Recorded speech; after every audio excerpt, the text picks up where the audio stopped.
नमस्कार दोस्तों, एक बार फिर आप सभी का स्पिरिचुअल ग्रेस चैनल में बहुत बहुत स्वागत है।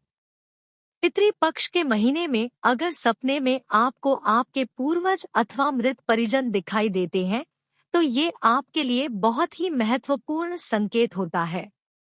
हर साल भाद्रपद मास के शुक्ल पक्ष की पूर्णिमा तिथि से पितृपक्ष आरंभ होते हैं और अश्विन मास की अमावस्या को पितृपक्ष समाप्त होते हैं। इसे सर्वपितृ अमावस्या कहा जाता है। हिंदू धर्म में पितृपक्ष के महीने का महत्व बहुत अधिक होता है। माना जाता है कि इस दिन सभी पितरगण पितृलोक से पृथ्वी पर अपने परिजनों से मिलने के लिए आते हैं। अर्थात मृत परिजन इस महीने में अपने परिजनों से मिलने के लिए आते हैं। इस महीने में पितरों को प्रसन्न करने के लिए लोग श्राद्ध, तर्पण, पिंडदान आदि कार्य करते हैं। पितरों की आत्मा की शांति के लिए दान धर्म किया जाता है। दोस्तों, हमारे पितर हमारे परिवार का सुरक्षा कवच होते हैं। इसीलिए अपने पितरों को अर्थात मृत परिजनों को कभी दुखी अथवा अपमानित नहीं करना चाहिए। भगवान श्री कृष्ण कहते हैं, जो भी मनुष्य अपने पितरों को प्रसन्न करता है, वह जीवन में कभी दरिद्री और दुखी नहीं रहता। पितरों के आशीर्वाद से वह अजय बन जाता है, वह संसार में कीर्ति और मान सम्मान प्राप्त करता है। दोस्तों, गरुड़ पुराण में भगवान श्री कृष्ण कहते हैं, मृत्यु के पश्चात कुछ लोग स्वर्ग लोक में जाते हैं, वहीं कुछ नरक में जाते हैं, तो कुछ लोग प्रेत बनकर पृथ्वी लोक पर ही निवास करते हैं। जिन मनुष्यों की अकाल मृत्यु अपघात से अथवा आत्मघात से हो जाती है, ऐसे लोगों का उद्धार नहीं होता है और वे प्रेत बनकर अपने ही परिजनों को दुख देते हैं। जो लोग अपने पितरों का श्राद्ध नहीं करते हैं, उनके पितरों की आत्माएं भी प्रेत योनि धारण करके उनके घर में निवास करती है और यही प्रेत घर में विविध प्रकार के संकट पैदा करते हैं और परिवारजनों को नाना प्रकार के कष्ट देते हैं।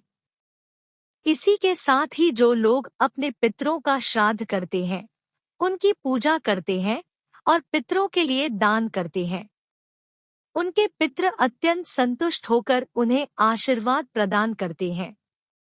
गरुड़ पुराण में भगवान श्री कृष्ण ने गरुड़ जी को पितृ के संबंध में कई महत्वपूर्ण संकेत बताए हैं, जिनसे मनुष्य को पता चलता है कि उसके पिता उससे प्रसन्न है अथवा दुखी है। भगवान श्री कृष्ण कहते हैं, जब भी पितृ घर में प्रवेश करते हैं अथवा मनुष्य के सपने में आते हैं, तो उसे अलग अलग प्रकार के संकेत देते हैं। ये संकेत मनुष्य के लिए बहुत ही महत्वपूर्ण होते हैं। कभी पितृ अपने परिवारजनों की रक्षा हेतु पृथ्वी पर आकर उन्हें संकेत देते हैं, उन्हें भविष्य में आने वाले संकटों के बारे में सूचित करते हैं। वहीं कुछ संकेत ऐसे भी होते हैं जो शुभ फलदायक माने गए हैं। हमारे पितर हमें सपनों के माध्यम से संपर्क करने का प्रयास करते हैं, इसीलिए हमें सपनों में उनके द्वारा जो भी संकेत मिलते हैं, उसे कभी दुर्लक्ष्य नहीं करना चाहिए। शास्त्रों में ऐसे ही कुछ महत्वपूर्ण संकेत बताए गए हैं। अगर आपको भी सपने में मरे हुए परिजन दिखाई देते हैं, तो आप इस वीडियो को पूरा जरूर देखें। इसके साथ ही दोस्तों, हमारे पितृ अदृश्य रूप में भी हमारे घर में प्रवेश करते हैं। इसका प्रमाण गरुड़ पुराण में मिलता है। भगवान श्री कृष्ण कहते हैं, मृत्यु के बाद मनुष्य की जीवात्मा को वायु रूप का शरीर प्राप्त होता है, जो कभी नष्ट नहीं होता है, और इसी वायु रूप में पितृ अपने परिवार से मिलने के लिए आते हैं। किंतु वे मनुष्य को कभी दिखाई नहीं देते हैं, लेकिन उनके होने का एहसास मनुष्य को अनेक प्रकार के संकेतों से हो जाता है। आइए जान लेते हैं, भगवान श्री कृष्ण के अनुसार सपने में मरे हुए परिजनों को देखने पर कौन से संकेत मिलते हैं। सबसे पहली बात, यदि पितरों का उद्धार नहीं हुआ है, विपरीत योनि में ही मृत्युलोक पर भटक रहे हैं, तो वे पितृपक्ष के दौरान आवाहन करने पर भूख, प्यास से व्याकुल होकर अपने परिवारजनों के घर में प्रवेश करते हैं। यदि सपने में घोड़ा, हाथी, बैल अथवा मनुष्य का विकृत रूप दिखाई पड़े तो समझ जाना चाहिए कि पितरों की मुक्ति नहीं हुई है और वे आपसे अत्यंत दुखी है। दूसरी बात श्री कृष्ण कहते हैं, यदि पितृपक्ष के महीने में कोई व्यक्ति सपने में खुद को जंजीरों से बंधा हुआ देखता है अथवा सपने में मरा हुआ पूर्वज गंदे मैले वस्त्र पहना हुआ दिखाई पड़े तो समझ लेना चाहिए कि उस व्यक्ति से उसके पितृ अत्यंत दुखी है और उसको प्रेत योनि प्राप्त हुई है। ऐसा होने पर अपने पितरों की संतुष्टि के लिए दान और श्राद्ध अवश्य करना चाहिए। तीसरी बात भगवान श्री कृष्ण कहते हैं, यदि पितृपक्ष के महीने में कोई ऐसा सपना आता है जिसमें कोई पशु अथवा जानवर मनुष्य की वाणी में बोलत हुआ दिखाई दे अथवा कुत्ता, बैल, गाय आदि प्राणी मनुष्य की तरह बातें करते हुए दिखाई पड़ते हैं, तो इसका यह अर्थ होता है कि आपके परिजन की आत्मा को शांति नहीं मिलती है, वह इसी लोक पर भटक रहा है। उसकी आत्मा की शांति के लिए उपाय करने चाहिए। अगर सपने में पूर्वज बैल की सवारी करता हुआ दिखाई पड़े तो समझ लेना चाहिए कि पितृ उससे बहुत ही नाराज है। चौथी बात, पूर्वजों को कुछ मांगते हुए देखना। यदि सपने में आपके मरे हुए परिजन आपसे कुछ मांग रहे हैं तो ऐसे सपने को कभी दुर्लक्ष्य नहीं करना चाहिए। इस सपने का अर्थ यह है कि आपके मृत परिजन की आत्मा को मुक्ति नहीं मिली है और वे इसी पृथ्वी लोक पर प्रेत योनि में भटक रहे हैं। आपके पितरों की कोई अधूरी इच्छा रह गई है और जिसका कारण से वे मुक्ति प्राप्त नहीं कर पा रहे हैं। इसके लिए आपको जरूरतमंद लोगों को दान करना चाहिए और अपने परिजन की उस अधूरी इच्छा को पूर्ण करना चाहिए। पांचवी बात, यदि सपने में आपके मृत परिजन आपके सिर पर हाथ फिराते हुए दिखाई देते हैं, इस सपने का अर्थ यह है कि वे आपसे बहुत अधिक प्रसन्न हैं। इस सपने को बहुत ही शुभ स्वप्न समझना चाहिए।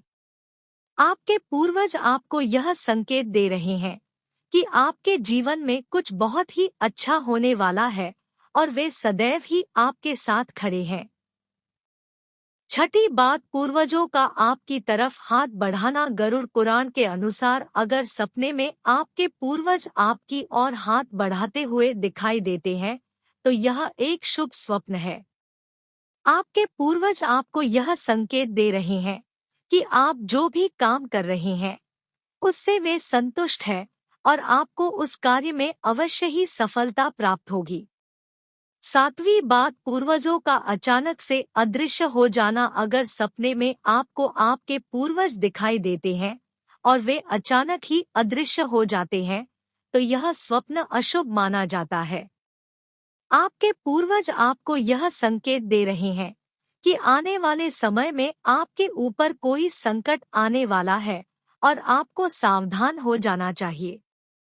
आठवीं बात, सपने में पूर्वजों को क्रोध करते हुए देखना। अगर सपने में आपको आपके पूर्वज क्रोधी अवस्था में दिखाई दे तो आपको समझ जाना चाहिए कि आपके पूर्वज आपसे नाराज है। आप जो भी कार्य कर रहे हैं उसमें आपको नुकसान हो सकता है और वे आपको उस कार्य को ना करने की सलाह दे रहे हैं। नौवीं बात, सपने में पूर्वजों को रोते हुए देखना। अगर सपने में आप अपने पूर्वजों को रोते हुए देखते हैं तो यह भी अशुभ संकेत है। आपके जीवन पर कोई बड़ी विपदा आने वाली है और आपके पूर्वज उसको देखकर दुखी हो रहे हैं और आपको पहले ही उस संकट के बारे में सूचित कर रहे हैं। 10वीं बात है, यदि सपने में आपके पूर्वज स्वस्थ दिखाई देते हैं, उनके मुखमंडल पर तेज दिखाई देता है और उनके वस्त्र चमकीले और सफेद रंग के होते हैं तो आपके पितरों को मुक्ति मिल चुकी है, ऐसा समझना चाहिए। अगर आपको सपने में आपके पूर्वज दूर आकाश में बादलों पर बैठे हुए दिखाई देते हैं तो यह शुभ संकेत है। आपके पितृ आपसे अत्यंत प्रसन्न है और आपको आशीर्वाद दे रहे हैं। अगर आपके पूर्वज गंदे मैले वस्त्र में दिखाई देते हैं तो यह अशुभ संकेत होता है। आपके पूर्वजों को बहुत दुख और यातनाएं मिल रही है। तो दोस्तों, इस प्रकार से गरुड़ पुराण में सपने में पूर्वज दिखाई देने के महत्वपूर्ण संकेतों के बारे में बताया है। उम्मीद है आपको यह जानकारी अच्छी लगी होगी। वीडियो के अंत तक बने रहने के लिए धन्यवाद दोस्तों। स्पिरिचुअल ग्रेस में जितने भी भाई बहन मेरी आवाज पहली बार सुन रहे हैं, चैनल को सब्सक्राइब करिएगा और हाँ, वीडियो को लाइक जरूर किया करिएगा। दोस्तों, मिलते हैं एक और ज्ञानवर्धक वीडियो के साथ। जय पितृ देवता। धन्यवाद दोस्तों।